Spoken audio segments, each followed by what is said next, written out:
So guys, আসসালামু আলাইকুম। আশা করি আপনারা ভালো আছেন এবং সুস্থ আছেন।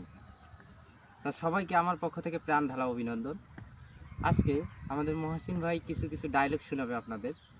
তা বেশি কথা না বাড়িয়ে চলুন মহসিন ভাইয়ের কিছু ডায়লগ আপনাদের মাঝে উপস্থাপনা করার জন্য বিনীতভাবে অনুরোধ করছি। এখন সকল মুসলমানদেরকে জানাই আসসালামু আলাইকুম। অন্যান্য জাতির প্রতি সাদর সম্ভাষণ জানিয়ে আমি কয়েকটি ডায়লগ বলতেছি। প্রথমে ডায়লগ বলতেছি মিশর সওদাগরের, কারণ যার ডায়লগ না বললে নয়।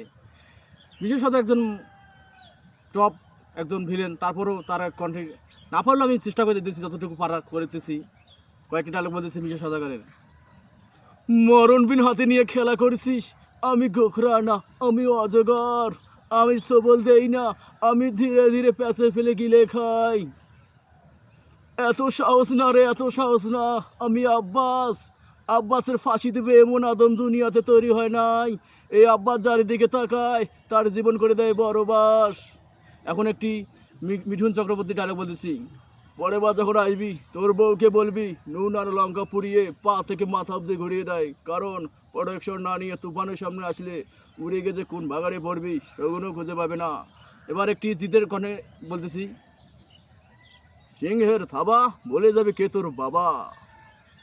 এখন একটি কাবিলার কণ্ঠে বলতেছি আর কি।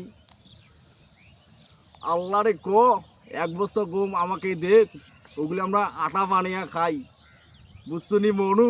ও মোর খোদা আল্লাহ। যাই হোক, যতটুকু পারার চেষ্টা করছি। আপনারা বেশি বেশি আমার ভিডিওগুলো লাইক কমেন্ট শেয়ার করবেন। ধন্যবাদ।